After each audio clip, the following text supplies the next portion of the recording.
Hello दोस्तों, हमें चक्रवृद्धि ब्याज का प्रश्न दिया हुआ है। प्रश्न आपके पास है, अर्धवार्षिक रूप से संयोजित चक्रवृद्धि ब्याज की 10% वार्षिक दर से 800 रुपये की धनराशि कितने वर्ष में 926.10 हो जाएगी।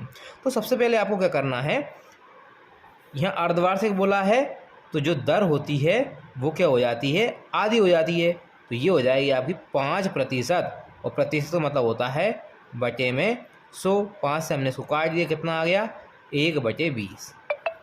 तो हम पहले वर्ष के लिए निकाल लेते हैं ब्याज। 800 का 1/20 निकालना है, तो ये 800 का 1/20, 0 से 0 काट दी, 2 से हमने इसको काटा, कितना आ गया, ये आपके पास आ गया 40। फिर हम निकालते हैं दूसरे वर्ष के लिए ब्याज। तो दूसरे वर्ष के लिए ब्याज निकालेंगे तो 40 तो ब्याज मिलेगा ही, साथ ही 40 पे हमको 1/20 और मिलेगा, मतलब ब्याज पर ब्याज मिलेगा। तो 40 गुणा 1/20, 20 से इसको काट देते हैं, 20 दूनी 40, तो ये आपका कितना हो जाएगा, 2 हो जाएगा।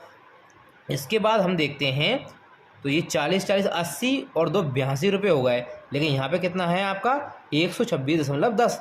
तो हम तीसरे वर्ष के लिए निकालते हैं, तो ये 40 तो मिलेगा ही, साथ में आपको इस 40 पे, इस 40 पे और इस 2 पे भी ब्याज मिलेगा। तो इस 40 पे जो ब्याज मिला वो कितना मिला, वो आपको 2 मिलेगा, यहाँ भी आपको 2 मिलेगा, साथ में इस 2 पे भी आपको ब्याज मिलेगा। तो 2 पे 1/20, हमने 2 से 2 काट दिया, 10 आ गया, ठीक है। तो ये कितना आ गया 0.10, तो ये हो जाएगा आपका 0.10। अब आप देख लेते हैं, 4 एकम 4, 4 दूनी 8, 4 तिया 12, तो 120 ये है, फिर 2 3 6 और इसके बाद ये 0.10, तो कितने हो जाएंगे हमारे पास टोटल, ये हो जाएंगे 126.10।